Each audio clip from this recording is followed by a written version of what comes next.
Hey, everybody. My name is Mike Cole from the Cole Performance Group, and I am going to be talking to you just in a few minutes about a new program called Live to Win. And I have to share my screen to do this, and I'm going to get this going as soon as we can, just to give you an idea of what's going on. So you see me up in the upper right hand or left hand corner of your screen. And what this program is, it's a Zig Ziglar certified program called Live to Win. It's the 7 weeks to balance success. And then over the next 15 or 20 minutes, I'm going to try to tell you a little bit more about the program, but also give you some key information on basically how you can start tomorrow on how to learn how to live to win. As we get closer to the end of the year, we're starting to think about goals and aspirations and things like that. And we've got a great program that starts on December 3rd that I want you to take part in. But first of all, let's listen to a little bit about Live to Win. Again, my name is Mike Cole. I am uh, I am the president and CEO or president and founder of the Cole Performance Group. And what I am really is an executive coach. And I work with businesses, small businesses, medium sized companies on learning how to get as much as you can out of life and trying to just maximize everything that you want to be, do, or have. And remember that because you're going to hear that again in another slide. Cole Performance Group, and part of me also, I'm a Ziglar certified trainer. Zig Ziglar was one of the first big motivational speakers in the world, written over 30 books. Over 250 million people have listened to his CDs, his audio tapes, and things like that. And I'm one of 250 or 300 certified trainers that are around the world. I live in Detroit metro area. I do these things webinars. I do these things in live events as well. And what's going to be coming to you shortly is a short class webinar. And also on December 3rd, we're going to be having a weekly class start that you can sign up for. But hey, listen to this for a second. So what else about me? You heard a little bit. I'm also a professor at Northwood University. I'm a lifelong sales and marketing executive for several companies. And I work for myself right now. I run the Cole Performance Group, another company called Pinnacle Sales.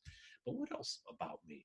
I'm from Centerline, Michigan. If anybody that doesn't know where Centerline, Michigan is, you take Warren, Michigan, which used to be one of the largest subdivisions in the not subdivisions, suburbs in the entire country in the United States.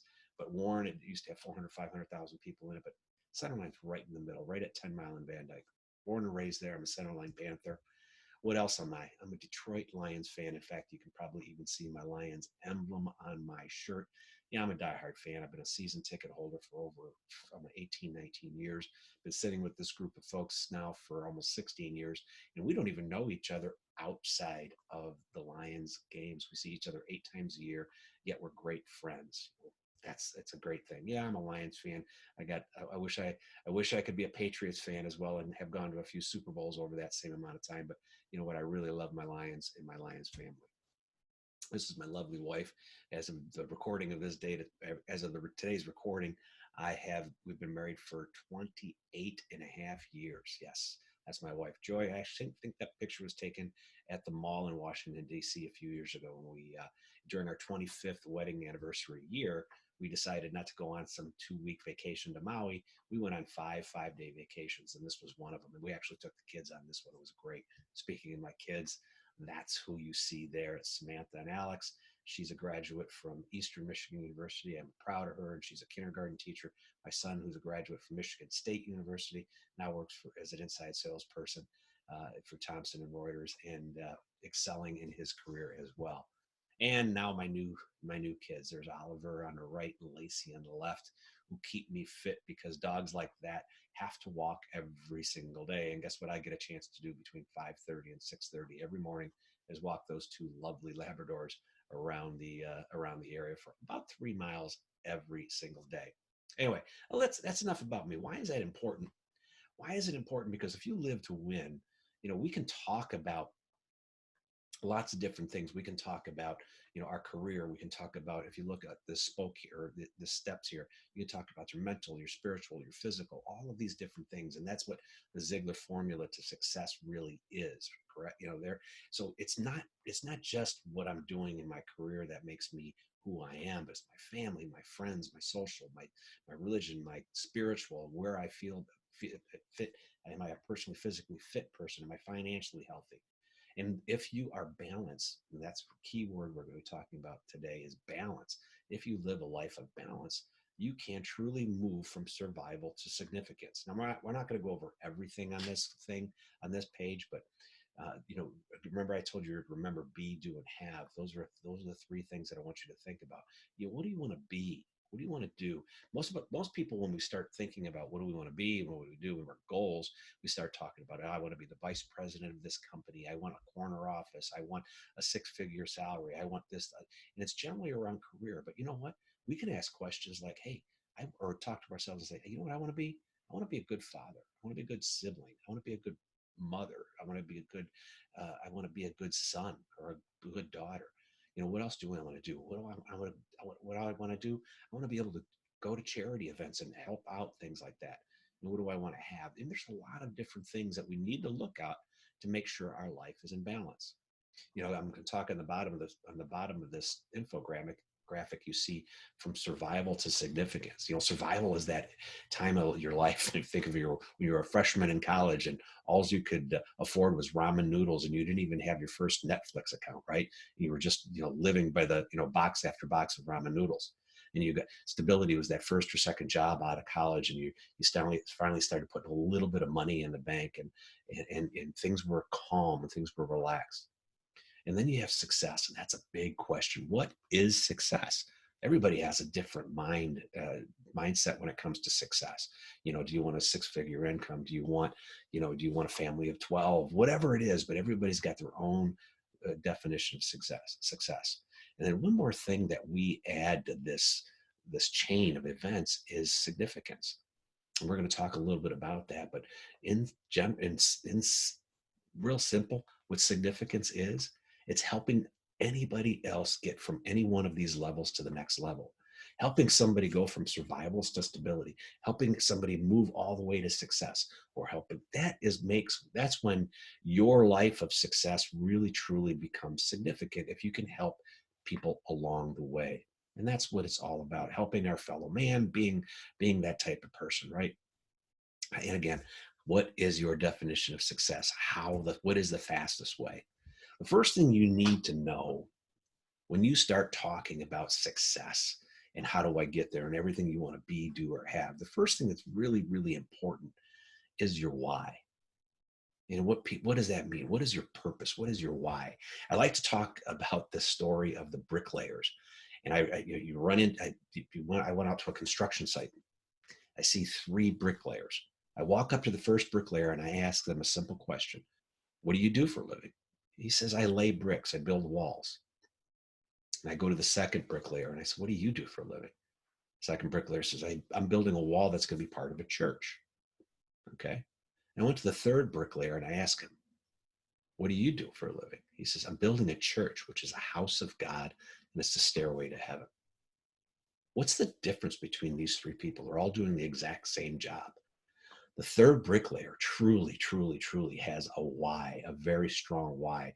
He understands exactly what he is doing or what he's looking for in life, and he's got a higher purpose. They're all building walls, but you can take the most simple task and attach it to a bigger why. When I was 16 years old, I used to work at a theater in Troy, Michigan called the Abbey Theater. It's no longer there, but I'd go to work every day, 7 days a week, between 4 and 4:15 in the morning, and I was a janitor there. I had to clean the theater after people spilled popcorn and gum and all that type of thing. There were 6 or 7 of us that showed up every day, and that's what I did through high school for a couple of years. One morning, this goes back a few years. As you can see, I got a little bit of gray hair in my head, but this goes back a few years when there was no such thing as fast food McDonald's, Egg McMuffins. And the only place that was open about 6 o'clock in the morning when we were grabbing our lunch was White Castle. Well, it was my turn to go out and get the lunch for everybody. So I went across the street, went to White Castle, and as I walk in there was never anybody there, usually at 6 o'clock in the morning. But in this case, there happened to be a family of four. And you could see that this family of four was not doing well. They were, in wrinkled clothes. It looked like mom and dad might even been up all night, maybe just getting off shift. Maybe one was just getting off a shift and the other one was just getting ready to start theirs. And they had 2 kids with them, and they were, young kids, maybe 5 and 7 or 3, whatever.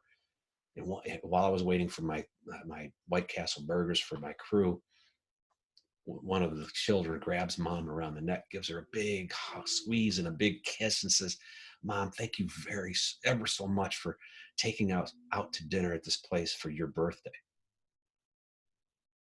That's right. They were having a birthday feast there for mom and dad at 6 o'clock in the morning at White Castle. All right. What does this have to do with why? The next time a hamburger flipper at McDonald's or somebody that is painting a wall or doing whatever, you try to remember this story. That hamburger flipper at White Castle on that Sunday morning when I was 16 years old, he wasn't just flipping burgers. He wasn't just making Mighty One Bites, as we used to call them. He was making a birthday feast for somebody, for a family of four. That's what why is. How can we have that why in our life? Because without a why, you don't have a purpose, right? And without that, you can't attach your big why to your dreams. Okay. And I like to look at the dreams as the things that live on the outskirts of our reality or just outside of our comfort zone. And that's, and how big is your dream? Are you dreaming, if you're dreaming of birthday dinners at White Castle, are you dreaming about birthday dinners at Ruth Chris? Okay, steakhouse, or name, fill in the blank, your most famous, expensive restaurant in your area. How big is your dream? Okay.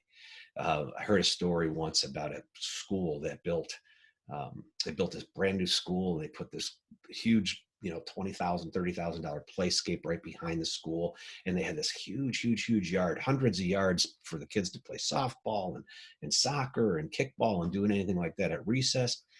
And they built this school and they opened it up, but unfortunately they didn't have a chance to put the fence around the perimeter of the school. Okay, or a schoolyard. So the first week they were open, they didn't have the fence, and so the teachers would go outside with the students during recess. But all of the students, the behavioral scientists were out there looking at this and watching and scratching their heads. But all of the students were right there on the playscape, or standing close to the teacher, standing close to the school. Okay, because they couldn't they didn't want to stretch their boundaries. Well, they went to school for that entire week, and really nothing changed. Over the weekend, they put the fence in, and then that following Monday, they let the kids back out to play, and all of a sudden, they were using the entire fenced-in area. They're playing kickball in the corner over here. They're playing softball. They were playing soccer. They were enjoying themselves. They were stretching their boundaries. So, where are your dreams? How big is your dream? Where do your boundaries really sit? It's really critical because it's important. If you have a why, you have a dream, and you have your purpose. The purpose itself, that why, is the bridge itself between dreams and goals. That's critical in our life. If we have solid whys and we have a purpose and we have these dreams, we can get to our goals. Now I'm going to ask you the question while you start there and think. You can pause the uh, video here if you want, but what's your definition of success? What's the fastest way to success? In fact, I'm going to answer that question at the end of the webinar here, but what is the fastest way to success and how do you get there? What's your definition? You know, are you going to go through life as a wandering generality? And what I think about the wandering generality, if you were listening closely during the bricklayer story, that's bricklayer number one. He just goes to work, he lays his bricks, he goes home, probably sits on the sofa, turns on the exact same sitcoms every day. And I'm not picking on those people. I'm not picking on those type of people. And I know you're not that type of person because you wouldn't be in this webinar today. But some days we're all wandering generalities. Sometimes we just go through the motion, and you check back and look at your watch, and you find out 12 hours have gone by and you really didn't do anything that was purposeful, or that fit your purpose. Are you a wandering generality? Are you bricklayer number one, or are you a meaningful specific? And then what I mean by that, are you bricklayer number three? When you went to work this morning or went to school today or did ever whatever or planning on doing tomorrow, are you bricklayer number three? Do you want to leave a mark? Are you helping people? Remember what I said earlier. Are you helping people move from survival to stability to success? Are you at your point of success? Again, it's your definition, not mine. I can't give you the definition of success. Or if you're just walking through life as you're going to end up with regrets, unhappiness, despair, and those are things that we're trying to avoid. We're trying to look for a balanced work life. We're trying to look for a balanced life. We've all heard work-life balance, and what people tell us to do is put our cell phones down and go to this things like it. And all of that does make a difference. But if you were successful today, if you look back at that definition that you just gave yourself of what success really is, how would that make you feel right now? Give me 3 words in your mind. Write down 3 words that would make you feel. Would you feel happy? Would you feel satisfied? Would you feel, empowered? What are the 3 feelings that you would have if you actually met your own personal definition of success? The next question I would have to you would be, if you could help somebody feel that way, what would you feel like? If you could help somebody feel the exact same way you just wrote down on whether it's happy and grateful, what would you feel like then? That's the feeling that we're all trying to get. That's that wonderful, warm feeling where you're leaving a life of significance. You're not just a wandering generality. You are a meaningful specific. You're helping people move all the way through success and maybe even become significant themselves. Success is not easy. It's difficult. It's hard work. And I love this quote by Vince Lombardi. The only place you will find success before work is in the dictionary. And for those of you who are a little bit challenged with the dictionary, that's in alphabetical order. S comes before W. But think about it. You got to work for it. You can't it's not just going to come. Yeah, we could win the lottery, but that's only one portion of it. There's an awful lot of things that go on to build success. Okay. In fact, if we were to start thinking about, and I'm going to go through these pretty quick, if you start thinking of the things, I think we've come up with at the Ziegler company, we've come up with 8 things that are pretty much universal when it comes to what people think of when they think of successful people. They think that they're happy, obviously, right? And I don't like to look at the word happy itself. I like to look at the word happier. I don't want to just be happy. I want to be happier. I want to constantly work on that magical ER. I want to be better. I want to be happier. I want to be, as a very good friend of mine says, I want to be gooder. You know, there's no definition of happy, but I can tell you if I feel better today than I did yesterday. So, but we say successful people are happy. We know that they're healthy, right? That's something that we have. We know that they're prosperous, or so some level of prosper. This picture that you're sitting at, looking at your screen right now, this ocean view, that might be your vision of success, or it could be a mountain house, or it could be just a small lake house, or a small or it could be just an apartment in New York that is paid for, or that you can afford. Whatever your definition of prosperous is, but that's one. So you got happy, healthy, prosperous. And you want to feel secure in your house. You want to have friends. You want to be able to golf on the weekends or whatever it is. You want to go to the local pub and tip a few with some friends, or you want to go on vacation with friends. Friends are important in our lives. It gives us a check and a balance on the rest of our thing. Notice I haven't said anything about work yet. Gives us peace of mind. How do you, when you're successful, you have peace of mind. You really don't. We all have the general worries of life. Something could happen potentially, but that's just fear itself, and that's false expectations appearing real. But just to have the general peace of mind where you're relaxed. You got a little bit of money, you got this, you got that. It's a general feeling of peace of mind. And I'm doing this webinar right before Thanksgiving, so it's kind of hard to talk about good family relationships, because I can think of all those wonderful discussions that are going to happen next week during Thanksgiving. But no, I'm just joking. But good family relationships are phenomenal, right? That makes our life a little bit better, and successful people. And it's wonderful to have hope in the future that it can be even better.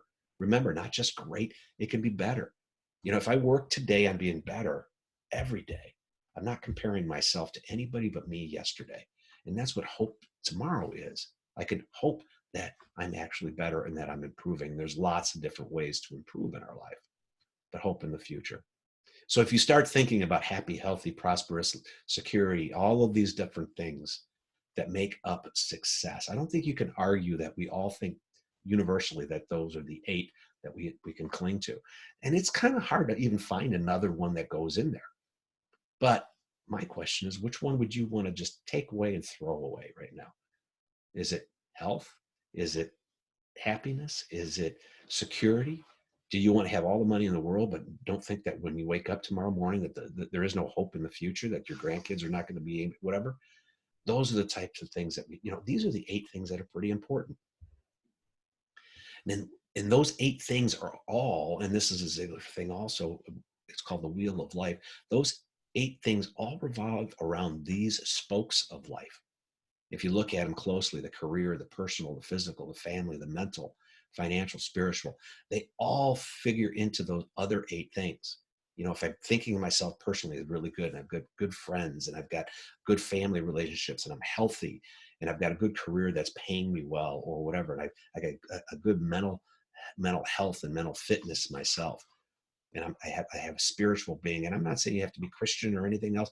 I'm saying you have to have, just as spiritual, you have to be mindful. You have to be, whether you're Zen or whether you're whatever, it doesn't make any difference. But these are the 7 spokes of life that we work on, that we should be working on, and try to keep balance at any given time. So if you want to pause the screen again for a second and just try to picture yourself, where do you think you are, and draw a little bit of a line, from personal to physical to family or whatever. Take a few minutes and rate yourself, 1 being the worst, 10 being the best, where you are in your career, where you are in your financial. Could you save more? Could you pay more things off? Okay. If you're just coming back now after pausing, does your wheel look like that? Is it topped out in physical and family, but bottomed out in mental, career, and personal? Are you great spiritually, but you have no friends? This is what happens. Now, I am one to say, I always preach work-life balance. I always preach the wheel of life, but it's almost impossible to be 100% in balance at all times. We're hoping for it. But the idea here is that if I'm great in 6 of these spokes and something happens, God forbid we lose a family member to death, or we lose our job. If the other 5, 6 spokes are strong and we're living a good life, things will work out. You can absorb these little mini flat tires. In the 2008 crisis, I lost my job. We closed a factory down in Mexico, and I was a director of sales for a company, and we had 250 people that we just put out of work. Okay. But my personal, my physical, my financials, even during a crisis, was in good shape. Spiritually, I was very strong. So my career, I had zero career. For a very brief moment, I had zero career. But I absorbed it, and I didn't fret about it. If I had problems financially and physically and personally at the exact same time, I don't know how a lot of people could make it through that. And it's your if you don't start working on these things today, you're never going to be happy, healthy, prosperous, and all those types of things. So how can we work on these things every single day? The first way we think about it is input. What goes into our mind. Here's a great little quote: what you feed your mind determines your appetite. And I'm not talking about food. This is Tom Ziglar, the son of Zig Ziglar, who has this quote. But what goes into your mind up here is extremely important. What goes into your mind, whether you're taking time to read spiritually, or you're trying to improve your life through your studying your financial plannings. Every morning, I start my morning with 3 E's. I exercise. I look for education of some sort for my career or whatever, for financial planning, and I do enlightenment. So I try to practice a little bit of mindfulness. I start every single day like that. I get my mindset properly. I write what I'm grateful for every morning. I force myself to put 3 things that I'm grateful for. I might have had the worst day ever the day before. Everything could have possibly go wrong. And if I just have to say, I'm grateful that I didn't have to cut the grass yesterday, I'll come up with 3 things, because it really, it helps our attitude, right? When we do that, when we practice a life of gratitude and you feed that into your mind, you also change your appetite, and you want more. So input is extremely important. What things are going into your mind every day? What are you doing on that 20-minute drive to work? Are you listening to a podcast that's something that could help you, benefit you? Or are you listening to the talk radio or the news? When you get home, do you flip on, you know, uh, music that can soothe you? Or do you flip on the news that can, again, I use the word news, but these are the types of things. Are you looking at Facebook instead of reading an article that could help you some other way? Those are the types of things. You have control of what goes in your mind. Tell me one thing that is being absolutely forced on you every day that doesn't do you any good, that's being forced on you. It's really hard to say anything is being forced on us, right? We are volunteering to put this stuff in our mind. So what if you can change the input, you can change your appetite. Another thing that success is built on is character and integrity. You know, I look at the word integrity. It comes from the word integer, right? It's the Latin word integer, and in math that means it's a whole number. It's solid. It's one piece. It's not a fraction. It's not three quarters. It's not half. It's not even 1.1. It's a whole number. It doesn't have cracks in it. It doesn't have fractures in it. You can't cheat on your taxes but not cheat on your wife and think it's okay. You can't go to Walmart and give a woman a $20 bill for a $10 thing, and when she gives you $15 back, and walk away and put that money and think you hit the jackpot. Those are things that add up. When you live your life of solid integrity and do the right things when nobody's looking, which is the definition of character, right? You are going to be building yourself up for one thing, and it's trust. And you want people to trust you. If you really want a happy, healthy, good friends and all these different types of things, Tom says trust is the byproduct of integrity. It's the result of integrity. If you truly, truly, truly trust somebody, and you, whatever they say, you believe that they're committed to it, that person is a person of high integrity.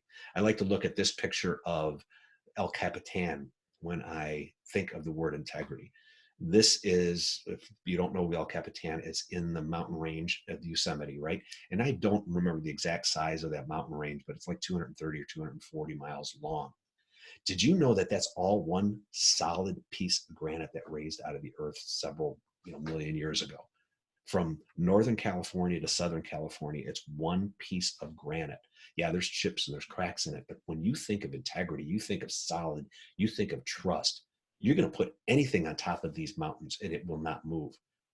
That is what integrity is. And I like the quote from Schwarzkopf: leadership is a potent combination of character and strategy. If you must be without one, be without strategy. I'd rather go to war with people behind me that trust me than a good plan that I trust in, but nobody trusts me. Be without strategy if you have to be without one. It's nice to have both, but be without one. Persistent consistency. Consistency is doing the same thing over and over and over again, right? Every day I get up, I do my 3 E's that I just talked about. Well, when I first started doing it, I probably did them for maybe 20, 25 minutes. But I've added a little bit more. So now I'm walking for over an hour every single morning for my exercise with my dogs. I told you about. I used to walk just a block, and then it was 2 blocks. But that's what the persistent comes in. I'm getting a little bit better. Now you're going to top out on a lot of different things. At a certain point, you just don't have enough time, but that's what persistent consistency is. So if you're putting the right things in your mind, you've got great input, you're living a life of character and integrity, and you've got persistent consistency, you're just doing it and people are going to get motivated about it. And I love this about consistency. When the world tells you to give up, hope just whispers, heck, let's give it one more shot. Give it one more shot. Just give it one more step. There's a thing called ATS, and then some, right? This is another Ziglar saying, just do it a little bit more. If they're asking for 3, give them 3.5. Do your best every time somebody asks. Don't mail it in. Make sure you're consistently persistent. And then we can talk about goals. Having trust and integrity and proper input, and you're consistent. If you're doing all of that, you can set goals. And what did I say earlier about goals, right?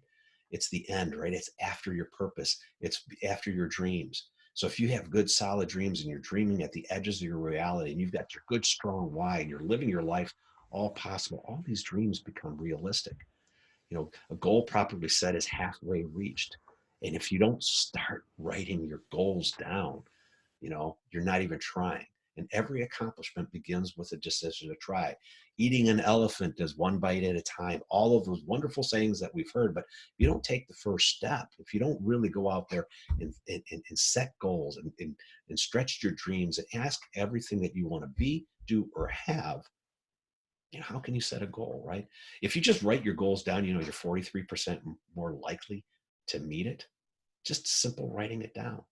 There's so many different ways. We actually have a goal setting program that I can talk to you about. Now, before I jump in to answer this question, I'm going to ask the question. Sorry about I'm stuttering, but the question was, what's the fastest way to success? If we just talked about happy and healthy life and all of these different things and input and persistent consistency and setting goals and dreams, that's an awful lot to swallow. But there is an answer. The answer to the question, the fastest way to success is to replace bad habits with good habits. Tom Ziglar. What does that mean? Think about the input. That's the easiest one to really identify here.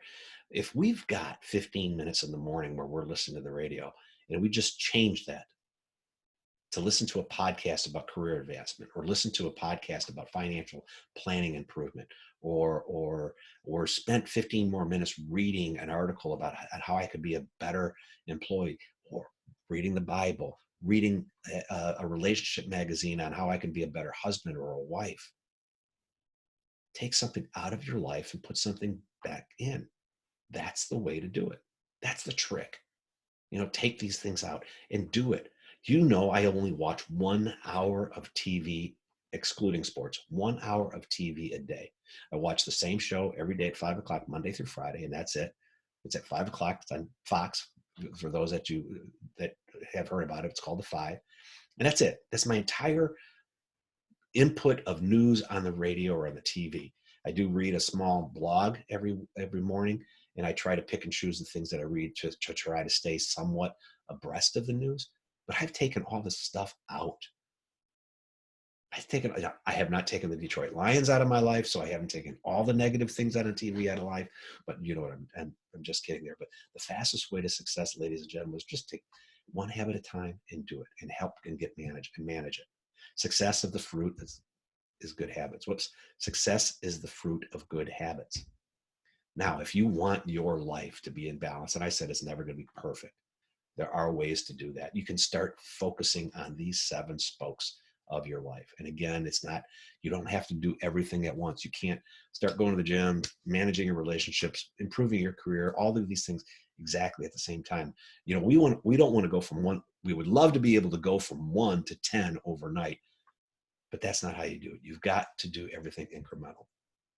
We have a program called Live to Win. It's for 7 weeks to balance success, and I'm going to facilitate